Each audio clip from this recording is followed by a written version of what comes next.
Joining me now is Dan Smith from Vail Mountain Rescue. We've just been chatting a little bit about all these great stories that you have. I know it's been a very busy summer for you guys. Incredibly busy. We're at 88 missions right now, which is about 15 more than normal.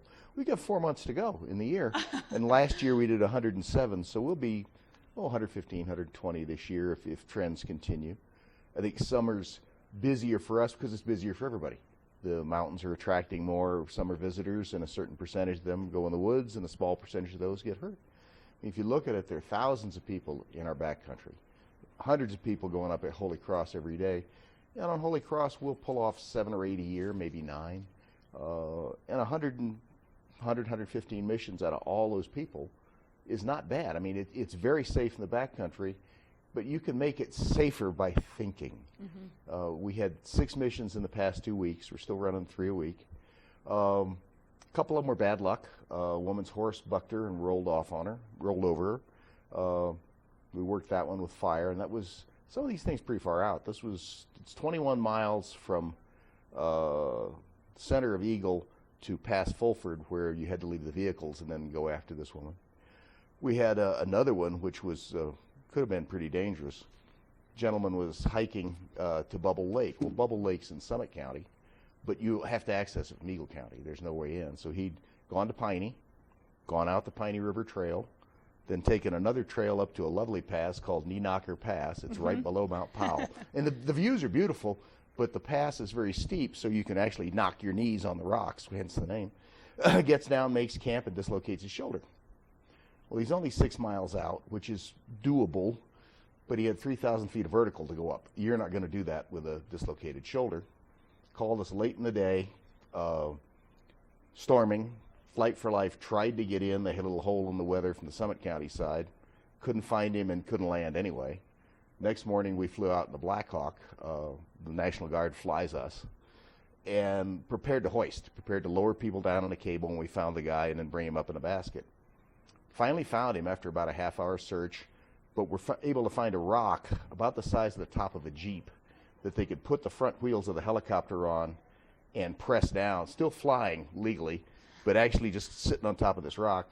Our guys jumped out, packaged the patient, tossed him in the back of the bird, got him out.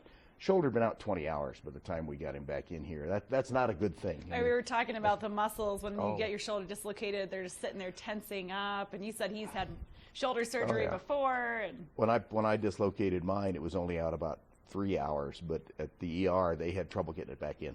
If you can get it back in quick, it's pretty easy. Then we had another mission, which was yesterday, that we didn't fly. It wound up the guy getting out, or getting the individual getting out. This was down in another county. We do the groundwork for the high altitude aviation training site. Ourselves or Pitkin County will put 2 of our hoist qualified people in the back when they fly that bird out of county for high altitude missions. This was on Virginia Peak. A guy had fallen about 50 feet and had a head injury. And that's never good, and it's dark and it's night and the weather's terrible. So they elected to fly the next morning, and in fact the ground team got him out. So been a busy 2-week period. They're lucky that they have you guys to do this, but we were talking about the TV shows and how the Survivor Man and the Naked and Afraid, they always have a team on staff. Well, when you're feeling sick, they come run to your comment. The minute they cut the camera, the medics run out and take care of the folks. It doesn't happen here that way. No. If you're out there, the phrase I like to use is, this is not Disney World. We can't turn off the ride. When you buy the e-ticket, you've got the e-ticket ride. We'll help you at the end. But you're in it for a while, and you best be prepared to take care of yourself. If you get lost someplace or hurt that's 6 or 8 hours out, we're not going to be there in 10 minutes. It's going to take us that same 6 or 8 hours in all likelihood.